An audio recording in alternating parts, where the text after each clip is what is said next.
ಮಿಂಚು ಹುಳು ಹೇಳುತ್ತಂತೆ, ಜಗತ್ತು ಕತ್ತಲಾದ್ರೆ ತೊಂದರೆ ಇಲ್ಲ, ನನ್ನಲ್ಲಿ ಸ್ವಲ್ಪ ಬೆಳಕುಂಟು, ನಾನು ಆ ಬೆಳಕನ್ನು ಕೊಡ್ತೇನೆ, ಆ ಬೆಳಕಿನ ಮೂಲಕ ನಾನು ಜಗತ್ತನ್ನು ಬೆಳಗುವ ಪ್ರಯತ್ನ ಮಾಡ್ತೇನೆ ಅಂತ. ಅದೇ ರೀತಿ ನಾವೆಲ್ಲರೂ ಕತ್ತಲು ಅಂತ ಬೊಬ್ಬೆ ಹೊಡಿಬೇಕಾಗಿಲ್ಲ, ನಮ್ಮಿಂದ ಆದಂತ ಬೆಳಕು ತುಂಬುವಂತ ಒಂದು ಕೆಲಸ ನಾವು ಮಾಡುವ. ಅದೇ ಸ್ಟಾರ್ಟ್ ಮಾಡೋಲ್ಲ. ಎಲ್ಲರೂ PUC ವಿದ್ಯಾರ್ಥಿಗಳು, ಪ್ರಥಮ ವರ್ಷದ ವಿದ್ಯಾರ್ಥಿಗಳು ಬದುಕಿನಲ್ಲಿ ಸಾಕಷ್ಟು ಸಾಧಿಸಬೇಕೆನ್ನುವಂತ ಆಶಯ ಉಳ್ಳವರು.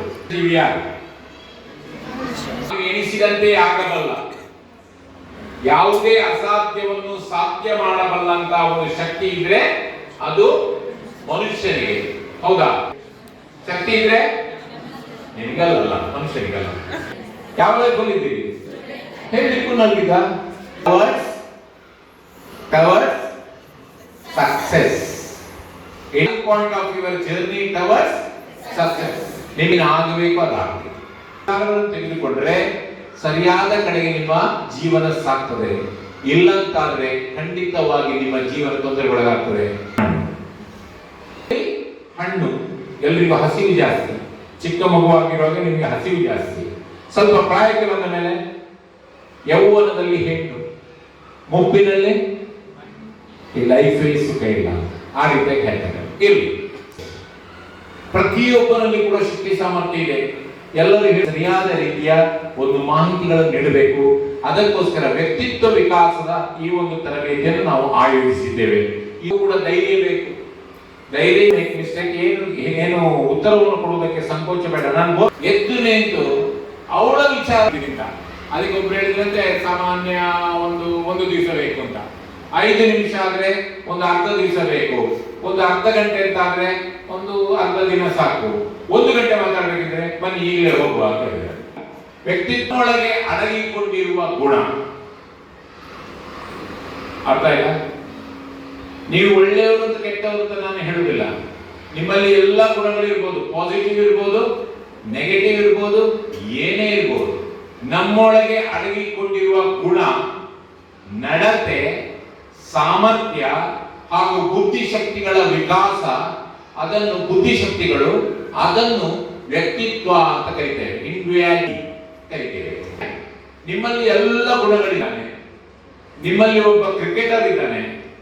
ನಿಮ್ಮಲ್ಲಿ ಏನು ಇಲ್ಲ ಅಂತ ಹೇಳುವುದನ್ನು ನಾನು ಹೇಳಲಿಕ್ಕೆ ಸಾಧ್ಯ ಇಲ್ಲ. ನೀವು ಮನಸ್ಸು ಮಾಡಿದ್ರೆ ಮಾತ್ರ ಅದೆಲ್ಲ ಬೆಳೆಯುವುದು. ಇರುವಂತಹ ದೌರ್ಬಲ್ಯಗಳು ಏನು, ನಮಗಿರುವಂತಹ ಅವಕಾಶಗಳು ಏನು, ನಮಗಿರುವ ಅನಿವಾರ್ಯತೆಗಳು ಏನು ಎನ್ನುವುದನ್ನು ನಾವು ತಿಳಿದುಕೊಳ್ಳುವಂತಹ ಒಂದು ಕೆಲಸ ಮಾಡಿದ್ರೆ ನಮ್ಮ ವ್ಯಕ್ತಿತ್ವ ಏನು ಅಂತ ನಮ್ಗೆ ಅರ್ಥ ಆಗ್ತದೆ. ನಮ್ಮೊಳಗೆ ಹುದುಗಿಕೊಂಡಿರುವಂತಹ ಗುಣವಿಶೇಷಗಳು, ನಡತೆಗಳು, ಸಾಮರ್ಥ್ಯಗಳು, ಅದರ ಬಗ್ಗೆ ಮೊದಲು ನಾವು ತಿಳಿದುಕೊಳ್ಳಬೇಕಾದಂತ ಒಂದು ಅವಶ್ಯಕತೆ ಇದೆ. ನಾವು ಒಟ್ಟಿಗೆ ಇದ್ದವರು, ಆದ ಕಾರಣ ಪ್ರಾರ್ಥನೆಗೆ ಅವರಿಗೆ ನಮಸ್ಕಾರ ಮಾಡೋದು ಯಾರು ಮತ್ತೆ ಕೂಗುವ ಗೊತ್ತಾಯ್ತು. ಓಕೆ, ಹೇಳಿ, ನಮ್ಮಲ್ಲಿರುವ ಶಕ್ತಿ ಸಾಮರ್ಥ್ಯಗಳು ಯಾವುವು? ಆಯ್ತು, ಬೇಡ. ನಮ್ಮಲ್ಲಿರುವಂತ ಕೆಟ್ಟ ಗುಣಗಳು ಯಾವುವು? ಆಯ್ತು, ಆ ಗಲಾಟೆಯಿಂದಲೂ ಕೂಡ ಒಳ್ಳೆಯದು, ಒಳ್ಳೆಯ ಗುಣಗಳಿದೆ. ನಮ್ಮ ಸ್ಟ್ರೆಂತ್ ಇದೆ. ಮಾತನಾಡಿ ಕೂಡ ಸಿಟ್ಟು ಬರುವುದು, ಅದು ದೌರ್ಬಲ್ಯ ಅಲ್ವಾ? ಯಾನಲೆಗುಂತಿ ಪಂಡಿನಿ ಮೊಬೈಲ್ ಬಿಡು ಅಂತ ಓದುದು ಪಂಡಿನಿ, ಅದೇ ಪಂಡಿನಿ ಸರ್ ಹೋಯ್ನಿ ಚೂಡಿದ ಹೋಯ್ತು. ನೀವು ಪೇಪರ್ ಓದುದಿಲ್ಲ, ಯಾವ್ದು ಪುಸ್ತಕ ಓದ್ತೀರಾ? ಅದು ಪೇಪರ್ ಓದ್ತೀರಾ? ಅದು ಇಲ್ಲ. నేను ಓದಿದ್ದೇನೆ, ಅದನ್ನು ನಾನು ಪುಸ್ತಕದಲ್ಲಿ ಬರೆದಿಟ್ಟುಕೊಳ್ತೇನೆ. ಇವತ್ತು ನಾನು ಹೇಳಿದ್ದೇನೆ, ದೀಪ ಹಚ್ಚುತ್ತೇನೆ ಗೆಳೆಯ.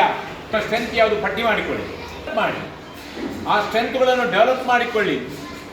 You can. If you think I can, you can't.